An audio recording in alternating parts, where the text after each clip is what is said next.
Hello and welcome to the Clinical Care Options podcast. I'm your host, Zachary Schwartz. In this series, we explore challenging cases in primary biliary cholangitis. Today's episode asks the question, when should we move from first to second line treatment? How should we define treatment response? To answer these questions, I'm joined by Dr. Alan Bonder from Harvard Medical School in Boston and Dr. Aparna Goel from Stanford University in Palo Alto, California. To download the slides you can use to follow along with this podcast, please visit clinicaloptions.com or go to the show notes for this episode. Now let's get started and hear from our faculty. Hello and welcome to this Curbside consult in primary biliary cholangitis, where we'll be focusing on defining non-response to PBC treatment. I'm Aparna Goel. I'm a clinical associate professor at Stanford University with an interest in autoimmune liver diseases, and I'm joined by my colleague, Dr. Alan Bonder. Dr. Alan Bonder. I am an associate professor of medicine at Harvard Medical School, also with a research interest in autoimmune liver disorders. So in a short case study, we'll explore how we manage a case or a patient that has primary biliary cholangitis. So we have a 35-year-old woman with hypothyroidism, a history of abnormal liver tests for the past 5 years. She's also been diagnosed with hyperlipidemia and has been on a statin. Her primary care provider has diagnosed her with steatotic liver disease due to metabolic dysfunction-associated steatosis and has advised her to lose weight. But despite having lost weight, there's been no real changes in her abnormal liver tests. She was subsequently referred to a hepatologist and was diagnosed with primary biliary cholangitis based on some laboratory values.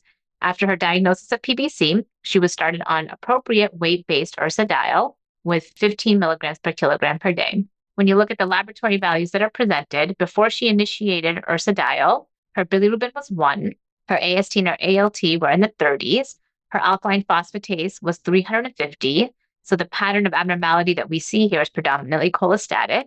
She had a positive antimitochondrial antibody. Her hepatologist did a fiber scan to evaluate the degree of fibrosis, which showed 11 kilopascals, and her liver ultrasound was normal. So after starting ursodiol, when would you decide whether to add second-line treatment? So, Dr. Bonder, in your practice and looking at this particular patient profile, when would you assess her responsiveness to ursodiol? That's a great question. I think based on our current guidelines, I think we label someone as a non-biochemical responder between 6 to 12 months. But specifically in this case, there are certain kind of features that makes me think we should actually do it sooner rather than later. And specifically, we look, for example, the elastography or the fibroscan, as you mentioned. So I would say there are two kind of answers to this question. In a patient with really no significant liver fibrosis, it is okay to give the full year to see if there's a response. In someone who does have evidence of advanced fibrosis, like this case, I think doing it in this kind of around the 6-month time, it's a better timing for the patient. Mm-hmm. The elastography measurements that you use to define high and low risk, are there particular cutoffs that come to that you are using? Yes, I mean, based on clinical data that's being published by the global PBC, that I think both you and me belong, is we looked at a fibroscan or elastography of 10 kilopascals. That's kind of the threshold today on presentation that tells me that the patient is at high risk of kind of complication features in the future if we really don't act really fast. So again, on top of the alkaline phosphatase being one of the main thresholds, I think elastography is taking a big role in basically stratifying patients at risk of progressing and having complications of the liver disease if we really don't act at really early time. Yeah, that's what we've been starting to do in our practice too, is really looking at that baseline degree of fibrosis and assessing response at 6 months instead of a year. So in this particular patient, after she was started on weight-based ursodiol, we evaluated response 1 year after treatment. And at follow-up a year after treatment, she did report some mild pruritus, which was a new symptom for her, but she said it wasn't really interfering much with her regular quality of life, her ADLs. When we assess laboratory values 1 year after treatment, we see that her bilirubin value stayed relatively stable. Her alkaline phosphatase improved from 350 to 220. And her FibroScan, her elastography measurements remained stable. They went from 11 to 10, so relatively stable. So she's had somewhat of a decline in her alkaline phosphatase from 350 down to 220. So definitely, over that 15% threshold that we think about. Her bilirubin is normal based on laboratory parameters as well. So when we have a patient like this who has a persistent elevation in the alkaline phosphatase, but at values of about 1.6 times upper limit of normal, does this person meet the definition of an adequate response to ursodeoxycholic acid, or do we have to really push therapy further for someone like this? And that brings us to the next big point, which is how do we define a response in ursodeoxycholic acid? And you can kind of see based on all of the various criteria listed up here that there's many different definitions to define response. But the thing to really take away from this is most of these definitions rely on an alkaline phosphatase threshold or a bilirubin value. Now, Dr. Bonder, what definition are you using, or are you using any of these in your practice to define a response? That's a great question. I think that's one of the things that really varies between practitioners.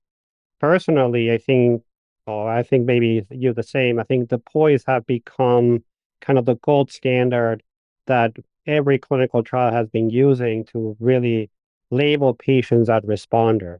So again, the POIs actually label at 12 months is currently I would say the accepted definition of responders in kind of PBC world. So just to emphasize, the other scores are not that they're not being validated or used, simply is, I think, currently what's basically being used and all the new medications that were just recently approved is the POISE. So I think it makes it easier to really remember those kind of numbers.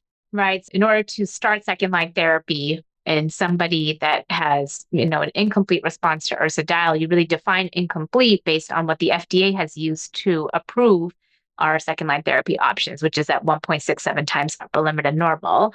In somebody that has a elevated elastography measurements, has some degree of fibrosis, do you try to potentially push the alkaline phosphatase values more towards normal, or is there benefit in doing that? I think there's definitely them. I think the new normal should be completely normal. I think, there is data there you're going to show, proving this concept. Currently, what we actually have evidence is that getting that alkaline phosphatase below the 1.67 or below the POIL's threshold is our kind of current goal. You bring up a good point. We do have a fair amount of patients, but they have advanced fibrosis or elevated elastographies, which I think we should be pushing them get into normal because, again, getting that elastography to not getting worse or at least getting better has shown really improvement in clinical outcomes. So I think answering to your question, I do feel that there's certain patient population, there's certain characteristics that will make us think that patients with advanced fibrosis will benefit more with a actually improve or normal alkaline phosphatase. Yeah, and I think that some of what you were referring to, the global PBC study group data, has really shown us that long term, following these patients 10, 15 years out, that the patients that have the best transplant-free survival are the ones that are really able to normalize their alkaline phosphatase and bring their bilirubin values down to less than 0.6 times upper limit of normal. So, pushing that threshold and redefining what our treatment targets are in PBC is sort of an evolving concept right now. I think that this data really shows nicely how the curves separate when you look at patients that have just an alkaline phosphatase that's between 1 to 1.5 times upper limit of normal and below normal values. And the biggest difference is really differentiating the patients that have fibrosis to begin with. So that have that, liver stiffness measurement over 10 kilopascals, we see larger separation in the curves. So especially in patients that have, I think, fibrosis, it's important to really push for those normal alkaline phosphatase values. We also presented some of our work with the target PBC cohort at AASLD this year and found very similar things, that if you are able to achieve a deep biochemical remission with normal alk phos and bilirubin values that are less than 0.6 times upper limit of normal, that there is true, reduced rates of decompensation and improved transplant-free survival in the US population as well. So I think that thinking about risk factors for the patients and stratifying what your treatment goals are when you assess a treatment response is going to be more of a personalized, individualized approach, but how the PBC treatment is evolving. So in this particular patient, Dr. Bonder, what would you do? I mean, I think based again on everything that you've discussed. She has an elevated elastography. Her OCFOS is not at to the point that we can say that she's a responder. I think we can start thinking about a second line therapy. And again, when we look at second line therapies, I think you will all go over about different options. But I think this is when we basically look at the patient profile, patient symptoms, and kind of options that we have available to make sure that we treat either both or we don't have side effects leading to one or the other one. So I think it's so important to look at all those pieces of information before deciding what will be the second line therapy used. Yeah. And just a reminder for everyone that all of these second line therapy options that are available, so obeticholic acid, which is an FXR agonist that was approved back in 2016, elafibranor, which is a PPAR alpha delta agonist, which was approved in June of 2024, so just recently, and seladelpar, which is a selective PPAR delta agonist approved in August 2024. All of these are not recommended in patients that have decompensation or Child's B or C cirrhosis. So really, exercising caution and understanding the degree of fibrosis and understanding any signs of portal hypertension or decompensation in our patients before we think about which second line therapy to start, if any, is important. So in someone like her who has some, very mild pruritus already, she has hyperlipidemia. I think there's certain, clinical characteristics of her that might lean you to choose one therapy over the other. And I think we can talk about some of the nuances with choosing second line therapy. Let's explore some of the efficacy and considerations for second line therapy. Just a reminder that obeticholic acid was approved back in 2016 based on the results from the POISE trial, which demonstrated significant improvement in biochemical response and alkaline phosphatase normalization. Just of note that in the study and in clinical practice, we do see that there is real-world evidence of treatment emergent pruritus, and that potentially being a reason for patients to discontinue the therapy. So patients that have baseline pruritus, it's really important to manage the pruritus before thinking about starting obeticholic acid and really understanding the severity of the pruritus before starting the therapy. Now, again, just remember that obeticholic acid is contraindicated in portal hypertension. So, assessing portal hypertension is important. So signs of thrombocytopenia, signs of splenomegaly on an ultrasound, anybody that has imaging evidence of varices that could indicate portal hypertension, we would not be using obeticholic acid for those patients. Pruritus is a concerning side effect that could result from starting therapy with obeticholic acid, and it could result in a decrease in HDL cholesterol. Now, we'll talk briefly about the next second line option that was approved, which was elafibranor. So this was approved based on the positive phase 3 results from the ELATIVE trial, and it was approved last summer of 2024. Just a reminder that this was a double-blind placebo-controlled trial of patients that had an inadequate response or intolerance to ursodiol. Most patients in the study were on ursodiol, and you can see that after 1 year of therapy with elafibranor, 51% of patients achieved the primary outcome, which was the POISE criteria. And about 15% of patients had a normal alkaline phosphatase at the end of treatment. The considerations to note for elafibranor is that there is a fracture potential. So there was a difference in the percentage of patients that were randomized to the study drug to elafibranor compared to placebo in terms of fracture risk. So 6% in the elafibranor arm and 0% in the placebo arm. It's noted to really pay attention to any patients that are also on concomitant statin therapy, as there were a few cases of myopathy, and one case of rhabdomyolysis with acute kidney injury that was associated with elafibranor in a patient that was also on a concomitant statin. And then the other important thing to take into consideration is that there is teratogenic potential, and there's recommendations with elafibranor that any woman that is of childbearing age use non-hormonal contraception. There's also potential that with hormonal contraception, there's increased metabolism of it, and there is a possibility of unwanted pregnancies. So keeping that in mind for a specific patient population that might be starting elafibranor is important. And then lastly, we'll discuss seladelpar. So seladelpar was approved based on the positive results from the RESPONSE trial.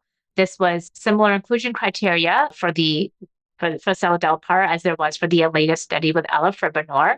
You can see that after a year of therapy with seladelpar, that there was 61% of patients that were able to achieve the primary outcome, which was the POISE criteria, reduction to less than 1.67 times upper limit of normal, and 25% achieved alkaline phosphatase normalization after 1 year of therapy. So there was a significant improvement in biochemical response, and that led to the approval of seladelpar. The important considerations for seladelpar is that there was, similar to elafibranor, there was this fracture potential that was seen with seladelpar, and more to come as we start learning and prescribing this medication more. But about 4% of patients that were in the seladelpar arm had fractures compared to 0% that were in the placebo arm. So just paying attention to underlying bone health, treating potential osteopenia, osteoporosis, checking vitamin D levels for all of our PBC patients is important. So Dr. Bonder, knowing these considerations with second-line therapy, is there a particular one that you may prefer for her? Again, based on what's the data they just reviewed, I think, both the elafibranor and seladelpar will be good options. She's on a statin, so that will make me more inclined to actually do seladelpar. And then with the itching, as you said, there might be a little bit more benefit to her symptoms. But again, I want to stress the importance that currently there is really no difference between those two drugs. So again, I think we will be stuck to what, unfortunately, insurances will let us know what we want to use. But I think from that perspective, I think, any of those two medications are kind of fair game and really good options to use as second-line therapy. I agree with Dr. Bonder that as she is of childbearing age and she's also on a statin, it kind of leans me more towards using seladelpar. The obeticholic acid, I would maybe shy away from initially because she does report some mild pruritus now. We haven't quite controlled that yet. So I would probably prefer seladelpar and someone like her. And Dr. Bonder, are there any key take-home points that you would like the audience to know? Definitely, we do have some key take-home points. Number one is we need to understand that up to 30-40% of patients with PBC do not respond to the kind of first-line therapy, UDCA.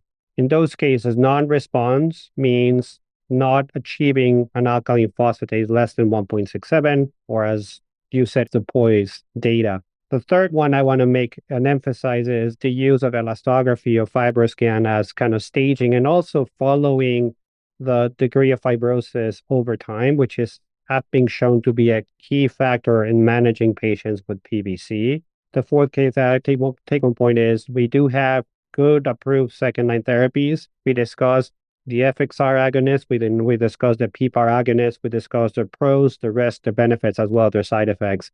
And finally, it is so important to discuss kind of the potential risks and side effects of those medications with patients when they come to see us. So I agree with all of your key take-home points. I think it's an evolving field, and there's more to come with how our treatment goals change, how we risk stratify patients going forward. I think one of the other biggest considerations when we think about treatment goals for PBC, the first is obviously achieving adequate biochemical remission, really preventing the progression of disease. And the other big thing when we think about our treatment for PBC is managing symptoms and quality of life for these patients. And that's another big area for us to explore. Thank you so much for joining us today. And thank you, Dr. Bonder, for your insights. Thank you, and hope everyone got some really good information to use in your practice. Thank you very much to Dr. Bonder and to Dr. Goel, and thank you to our listeners for joining in. For more programs like this, be sure to subscribe to the CCO podcast channel on your favorite podcast player. Thank you, and we'll see you on the next podcast soon.